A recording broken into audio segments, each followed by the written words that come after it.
ओम श्री गणेशाय नमः। श्री हरि विष्णु भगवान बृहस्पतिवार व्रत कथा। एक नगर में एक बड़ा व्यापारी रहा करता था। वह जहाज से माल लदवा करके दूसरे देशों को जाया करता था और खुद भी जहाज़ों के साथ दूर देशों में जाया करता था। इस तरह से वह खूब धन कमा करके लाता था। उसकी गृहस्थी खूब मजे से चल रही थी। तो वह दान पुण्य भी खूब जी खोल कर करता था, परंतु उसकी इस दान पुण्य से उसकी पत्नी तंग आ चुकी थी। उसको बिल्कुल भी पसंद नहीं था। वह किसी को एक दमड़ी भी दे करके खुश नहीं थी। एक बार जब वह सौदागर माल से जहाज को भर करके किसी दूसरे देश को गया था तो पीछे से बृहस्पति देव भगवान जो है साधु का रूप धारण करके उसकी कंजूस पत्नी के पास पहुँचे और भिक्षा की याचना की। उस व्यापारी ने जो है पत्नी बृहस्पति देवता से कहा, महात्मा जी, मैं तो दान पुण्य से तंग आ गई हूँ।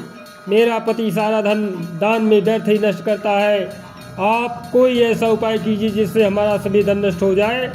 इससे न तो धन लुटेगा और न ही मुझे दुख होगा। बृहस्पति देवता ने कहा, देवी तुम बड़ी विचित्र हो। धन और संतान तो सभी चाहते हैं, पुत्र और लक्ष्मी तो पापी के घर में भी होनी चाहिए। यदि तुम्हारे पास बहुत सा धन है तो तुम दिल खोल करके पुण्य करो। भूखों को भोजन खिलाओ, प्यासों को पानी पिलाओ और यात्रियों के लिए धर्मशालाएं बनवाओ। कितने ही निर्धनों का कुंवारी कन्याएं धन के अभाव में अविवाहित बैठी हुई हैं, उनका विवाह संपन्न कराओ। और भी अनेक पुण्य कार्य हैं जिनको करके तुम्हारा लोक परलोक सार्थक हो सकता है। लेकिन व्यापारी की स्त्री जो है बड़ी ढीठ थी। उसने कहा, महात्मा जी, मैं इस विषय से आपकी कोई बात नहीं सुनना चाहती हूँ। मुझे ऐसा कोई उपाय बता दीजिए जिससे हमारा सारा धन नष्ट हो जाए। बृहस्पति देव भगवान बोले, तुम्हारी ऐसी इच्छा है तो फिर ऐसा ही होगा। तुम 7 बृहस्पतिवार को घर को गोबर से लीप करके पीली मिट्टी से अपने केसों को धोना, भोजन में मांस मदिरा ग्रहण करना, कपड़े धोना, बस तुम्हारा सारा धन नष्ट हो जाएगा। इतना कह करके बृहस्पति देव भगवान अंदर ध्यान हो गए। उस औरत ने बृहस्पति देवता के कहे अनुसार 7 बृहस्पतिवार को ऐसा ही करने का निश्चय किया, किंतु 6 गुरुवार बीतने पर ही उस स्त्री का संपूर्ण धन नष्ट हो गया और वह स्वयं भी परलोक सिधार गई। उधर जो है माल से भरा उसका पति जहाज द्वारा जो है समुद्र के मार्ग से आ रहा था और उसी में डूब गया। उसने बड़ी मुश्किल से लकड़ी की तख्तों पर बैठ करके अपनी जान बचाई। वह रोता धोता अपने नगर में वापस पहुंचा। वहां जाकर के उसने देखा कि उसका सब कुछ धन नष्ट हो गया है। उस व्यापारी ने अपनी पुत्री से सब समाचार पूछा। लड़की ने पिता को उस साधु बृहस्पति देवता वाली पूरी कहानी कह दी। उसने पुत्री को शांत किया। अब वह दिन प्रतिदिन जो है जंगल में जाया करती थी। वहाँ से लकड़ियाँ चुन लाता था और वह उन्हें ले जा करके नगर में बेच करके अपनी जीविका चलाने लगा। मगर वह गुजारा बड़ी मुश्किल से हो पाता था। एक दिन उसकी पुत्री से जो है दही खाने की इच्छा प्रकट की, लेकिन व्यापारी के पास इतना पैसा नहीं था कि उसको जो है 2 पैसे दही ला करके देता। लकड़हारा उसे आश्वासन दे करके जंगल में जा करके एक वृक्ष के नीचे बैठ करके अपनी पूर्व दशा को विचार करके रोने लगा। वह गुरुवार का दिन था। बृहस्पतिवार भगवान बृहस्पति देवता उसकी यह अवस्था देख करके साधु का रूप धारण करके उस व्यापारी के पास आ पहुँचे और कहने लगे, लकड़हारे तो इस जंगल में किस चिंता में बैठा है? व्यापारी ने उत्तर दिया, महाराज, आप सब कुछ जाने वाले हैं। इतना कह करके उसने आर्द्रकंड द्वारा और भीगी आंखों से बृहस्पति देवता को अपनी आप बीती हुई कहानी सुना दिया। बृहस्पति देवता भगवान कहते हैं कि भाई, तुम्हारी पत्नी गुरुवार के दिन जो है भगवान का अपमान किया था, इसी कारण तुम्हारा हाल हुआ है। तुम्हारा सब कुछ धन नष्ट हो गया, लेकिन तुम अब किसी प्रकार की कोई चिंता ना करो। भगवान तुम्हें पहले से अधिक धनवान कर देंगे। तुम मेरे कहे अनुसार गुरुवार के दिन बृहस्पति का पाठ किया करो। 2 पैसे के चने और मुनक्का मंगवा करके जल के लोटे में थोड़ी सी शक्कर डाल करके वह अमृत प्रसाद परिवार के सब सदस्यों को तथा कथा सुनने वालों को बांट दो और खुद भी अमृत पान किया करो तथा प्रसाद खाया करो, तो भगवान तुम्हारी सब मनोकामनाएं पूरी करेंगे। साधु को प्रसन्न देख करके उस व्यापारी ने कहा, महाराज, मुझे लकड़ियों में से इतना पैसा नहीं मिलता है कि मैं 2 पैसे की दही ला करके अपनी इकलौती कन्या को खिला सकूं। उसको मैं हर रोज़ जो है झूठा आश्वासन दे करके टालता रहता हूँ।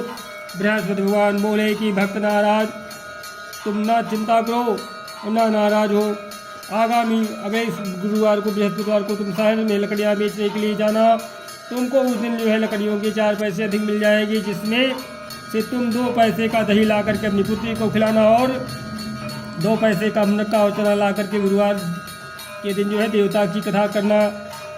जल में जरा सा शक्कर चीनी डाल करके अमृत बनाना और कथा का प्रसाद जो है सब में बांट देना और खुद भी खाना, तुम्हारे सब काम सिद्ध हो जाएंगे। इतना कह करके बृहस्पति देवता अंतर ध्यान हो गए। गुरुवार के दिन उस व्यापारी ने जंगल में से लकड़ियाँ इकट्ठी की और शहर में बेचने के लिए गया। उसको जो है उस दिन 4 पैसे अधिक मिले, जिनमें से 2 पैसे की दही ला करके उसने अपनी लड़की को दिया और 2 पैसे के चने और मुनक्का ला करके अमृत बना करके प्रसाद बांटा और प्रेम से खाया।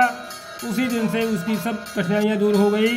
परंतु अगले बृहस्पतिवार को बृहस्पतिवार का व्रत करना भूल गया और कथा सुनना भूल गया। शुक्रवार को उस नगर के राजा ने आज्ञा दी कि कल मैंने एक बहुत बड़े यज्ञ का आयोजन करवाया है, इसलिए जो है कोई भी व्यक्ति अपने घर पर में अग्नि नहीं जलाएगा और चूल्हा नहीं जलाएगा, कोई कुछ नहीं पकाएगा। समस्त जनता मेरे यहाँ आकर के भोजन करेगी। इस आदेश की अवहेलना करेगा तो उसे सूली पर लटका दिया जाएगा। राजा की आज्ञा अनुसार अगले दिन जो है सब लोग राजा के महल में भोजन करने गए, लेकिन वह व्यापारी और उसकी लड़की जो है दोनों तनिक विलम्ब से पहुँचे। इतना ही हो, राजा ने उन दोनों को अपने महल में के अंदर ले जा करके भोजन करवाया। जब वह पिता पुत्री भोजन करके वापस आ गए तो महारानी की दृष्टि जो है उस खूंटी पर पड़ी जिस पर जो है उसका नौलखा हार लटका हुआ था।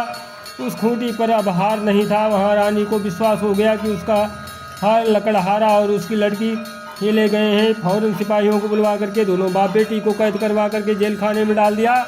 कैद खाने में पड़ करके बाप बेटी दोनों अत्यंत ही दुखी हुए। वहाँ इन्होंने बृहस्पति देवता का स्मरण किया। बृहस्पति देवता वहीं प्रकट हो गए और व्यापारी से कहने लगे, महाराज भक्तराज, तुम पिछले सप्ताह बृहस्पति देवता की कथा करना भूल गए थे, इसलिए तुम्हारा यह हाल हो गया है। परंतु तुम किसी प्रकार की कोई चिंता ना करो, बृहस्पति देवता जो है प्रसन्न हो जाएंगे। बृहस्पतिवार के दिन कैद खाने के दरवाजे पर तुम्हें 2 पैसे पड़े मिलेंगे, तुम उसे पैसे उठा करके चने और मुनक्का मंगवा लेना और फिर विधिपूर्वक से बृहस्पति देवता का पूजन करना और कथा करना, तुम्हारे सभी कष्ट दूर हो जाएंगे। बृहस्पतिवार के दिन उस व्यापारी को जेल के मुख्य द्वार के पास जो है 2 पैसे पड़े हुए मिले।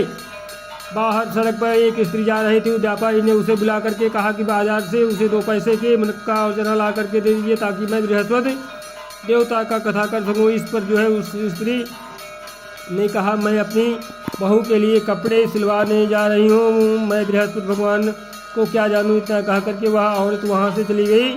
थोड़ी देर बाद वहाँ से एक और स्त्री निकली। व्यापारी ने उस स्त्री को बुलवा करके प्रार्थना की, बहन तुम मुझे बाजार से 2 पैसे का चना और मक्का ला कर दे दो, मुझे बृहस्पति देवता की कथा करनी है। वह स्त्री जो है बृहस्पति देवता का नाम सुनकर के बोली, बलिहारी जाऊँ, वीर भगवान के नाम पर मैं तुम्हें अभी मुनक्का और चना ला करके देती हूँ। मेरी इकलौता बेटा मर गया है, मैं उसके लिए कफन लेने जा रही थी, मगर अब जो है पहले तुम्हारा काम करूँगी, उसके बाद बेटे के लिए कफन लाऊँगी। उस स्त्री की ने व्यापारी से 2 पैसे के लिए और बाजार से चने में मुनक्का ले आई और जो है स्वयं बृहस्पति देवता की कथा सुनी। कथा समाप्त होने के बाद स्त्री और अपने पुत्र के लिए कफन लेकर के अपने घर को रवाना हुई तो देखा कि लोग जो है उसके बेटे की लाश को जो है राम नाम सत्य है कहते हुए शमशान की ओर ले जा रहे थे। उस स्त्री ने उन लोगों से कहा, भाई मुझे जो है अपने लाडले का मुख देख लेने दो।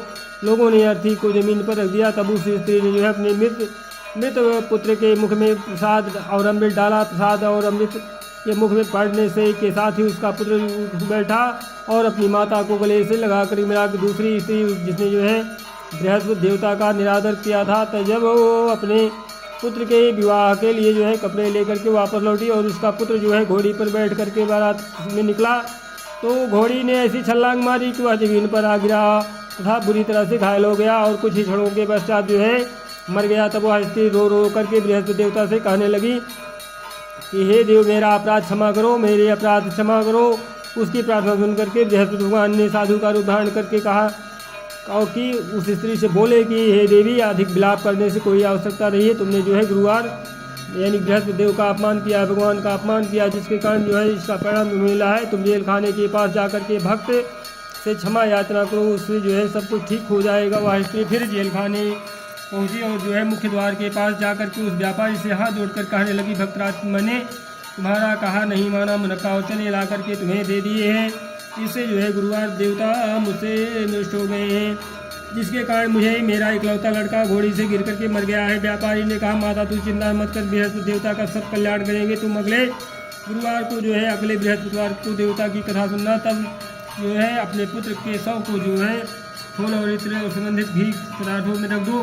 उस स्त्री ने ऐसा ही किया। बृहस्पतिवार का दिन भी आ पहुँचा। वह 2 पैसे के नक्का उचरे लेकर के पवित्र जल पाँव लौटे भर करके जेल के द्वार पर आ गई और श्रद्धा के साथ जो है बृहस्पति देवता की कथा सुनी। जब कथा समाप्ति हुई तो अमृत व प्रसाद लेकर के अपने मृत पुत्र के मुख में डाला। अचानक उसकी सांस जो है आने लगी और वह जो है उठ करके खड़ा हो गया। पुत्र को लेकर के वह महिला खुशी से अपने घर को रवाना हुई और बृहस्पति देवता के गुण गाने लगी। उसी दिन रात्रि में राजा को बृहस्पति देवता ने स्वप्न में दर्शन दिया और कहा, हे राजन, तूने जिस व्यापारी और उसकी पुत्री को जेलखाने में बंद कर रखा है वह दोनों निर्दोष हैं।